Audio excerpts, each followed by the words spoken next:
when you get out of bed, if you have a really achy low back or your feet just, it's just so tender to get moving, or it just feels like it takes you a half hour just to get loosened up. I'm going to give you the 10 reasons why that really happens and what is driving it, and then some really simple solutions and remedies for you to break this down. So inflammation, circadian rhythm imbalance, loss of the synovial fluid inside the joints of maybe your spine or your hips, and then a lactic acid buildup. This is what drives these 4 common responses that we get out of bed and we just feel so stiff, so old in the morning. A little bit of it is natural depending on what you did, but these 10 things are going to help free you up from that. So number 1 right out of the gates is going to change some lives. If you wake up in the morning, you get out of bed, your feet hit the ground, you're ready for the day, except your feet are killing you. If you get cramping, if you get pain on your heels, on the back of your heel, on your ankle, here's exactly why that's going down, okay? When you sleep, okay, your legs are elevated and your feet are pointing down. The covers, right, are on them so that your feet aren't pointed up as much in a flexed position here. They're down more. Now, what that does is when the ankle comes down, your ankle tendons, plantar fasciitis, they're all bunched up more, okay?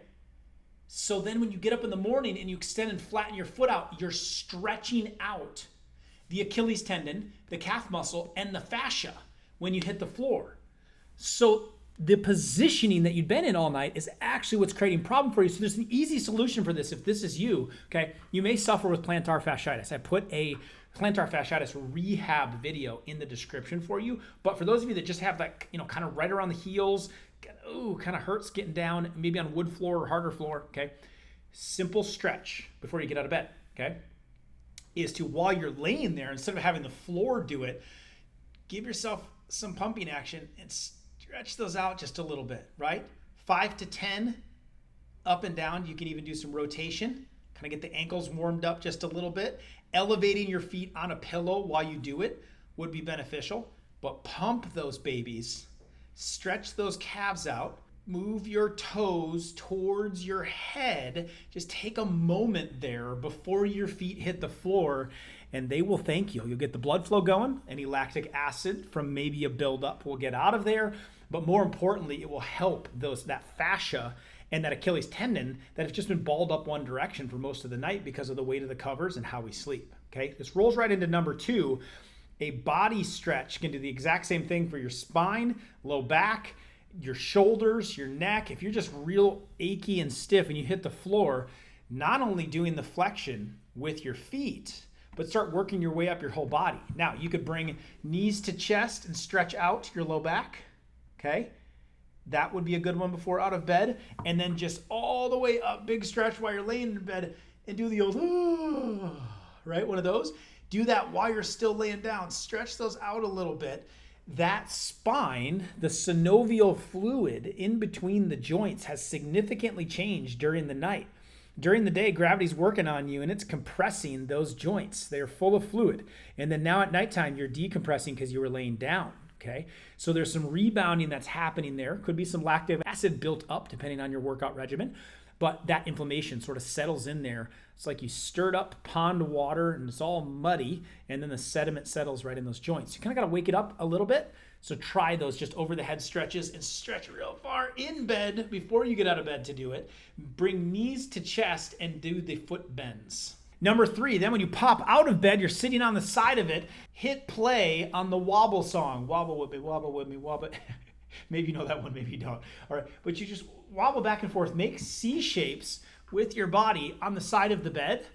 Do 20 of those just to get it going. The bed's got a little bounce to it, but this is going to warm up your lower spine. Those joints need that pump. In fact, your spinal fluid that sits around your brain and your entire spinal cord is a stagnant pond. It won't move unless you move. It does not have its own pump. It's not like an artery. It is stagnant until you move it. So all you're doing is starting to move the fluid in your body. This is going to get that inflammation stirred back up, right? Because it's settled in your joints and or lactic acid. It's going to help the synovial fluid. So some C shapes, right? From the side view, and some C shapes from the front view. Head all the way back, all the way down. Just do a couple of those before you hop out of bed, your spine, you're gonna feel it. You're gonna feel some warmness going on in there. It's really gonna eliminate some of the stiffness that you have. Okay, number 4, what can you do before you get to bed to attack the inflammation? I regularly take omega-3 fish oil and emulsified turmeric before bed. And the reason I do this is because I know there's that settling, right? And I want my heart and my blood flow to be optimized while I'm sleeping, because I'll get deeper sleep that way, which leads to more recovery, which leads to less inflammation and pain and stiffness. So I put those in as opposed to like an aspirin or a Motrin or an ibuprofen. And the low dose, 750 milligrams of an omega-3 is equivalent to those at removing pain and stiffness. Now, if you are real stiff, real sore, you can double it. And research shows 1,500 milligrams is fantastic. In fact, better than an NSAID, the aspirins and the Motrins, at reducing the pain. Turmeric has a ton of studies on lowering inflammation. So the two of those together make them more bioavailable so they can actually get absorbed. And the turmeric has been shown to reduce delayed onset muscle soreness, arthritic joint pain, and it improves mobility, decreases pain, helps increase recovery for lactic acid maybe that's built up.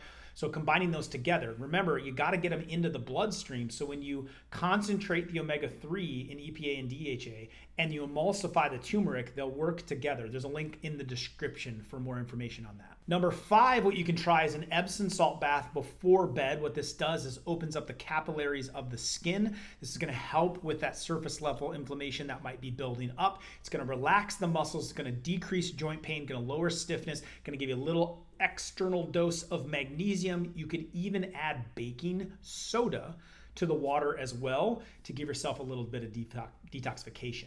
Number 6, during the night, you lose a lot of fluid.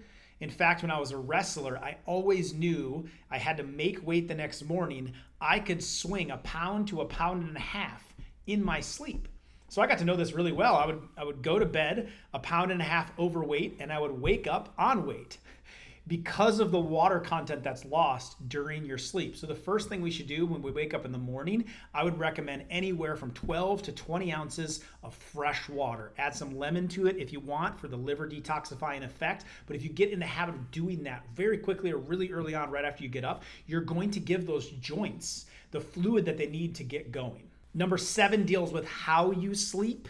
The positioning is going to leave you very stiff in the morning. For example, if you sleep on your belly, right? Belly sleeper, turn your head with me to the side. Turn it, leave it there for 6 hours. You're going to be stiff and sore. So you might be creating this by the positioning that you sleep. If you're going to go on your side, you got to be careful of your shoulders. Tend to face out in the bed, so you're always sleeping on one side. Using a pillow to kind of wrap your arms around can take a little pressure off of that if you're on your side. But if you're on your back, it's better for your complexion. It's also better for your frame. I use spinal molding rolls. So I use them as I sit and I lay on these. There's a bigger one for my neck and a smaller one for my lower back. Now what that does is it actually puts a 45-degree curve in my neck and a 35-degree curve in my lower back. So I'm actually molding my spine back into the proper position while I'm sleeping, like a retainer would for teeth. So if you did sit a lot during the day or you were slouched over a lot working, you can undo some of that damage while you sleep. You might not be able to stay there all night, and you could be a little sore the first couple nights you do this, just like with a retainer, but that's going to properly work on your frame while you sleep. No belly sleeping. On the side, make sure your head is not too little pillow or too much pillow, and protect your shoulders and your arms. On your back, you could use spinal molding rolls. There is information in the description about those. Number 8, nitric oxide. Improve the blood flow. So this might be a drink that you could put in before you go to bed. Beet juice. It's in my greens powder. You can do it straight up. It's a great source of nitric oxide. It doesn't take very much, and you can improve blood flow while you sleep. It helps with recovery. It's very good for your blood pressure. It's very good for your blood flow. Beet juice might be something you drink before bed, just not too much so you don't wake up and have to go to the bathroom too often. Number 9, you could try ginger tea. Teas are a great way to downregulate your system. Turmeric tea, ginger tea, very anti-inflammatory. They help with fatigue, ginger specifically with muscle pain, pain in general, and it's a tasty choice to soothe your digestive system and fight against inflammatory stiffness and pain. So ginger tea a little ways before bed might be a great option, or turmeric tea at night to help calm you down and prevent the stiffness. And finally, number 10, your body produces collagen, the most abundant protein in your body at nighttime. So taking proper collagen during the day fights you losing it. Getting proper sleep at night helps to regain it, and it makes up the majority of your bones, tendons, cartilage, and fascia. You know, the things that make you feel stiff and sore. Joint cartilage is 70% collagen. Ligaments, 70% collagen.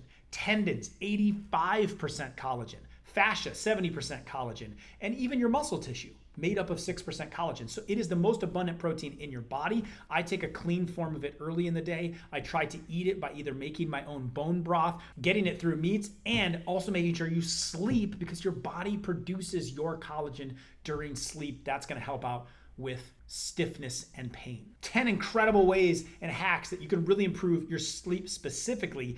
You still might be feeling stiff and just older than you should feel. If that is you, and you still want to, not only when you wake up in the morning, get rid of the stiffness and the oldness, but out throughout the day as well, I made this video for you right here. Check it out.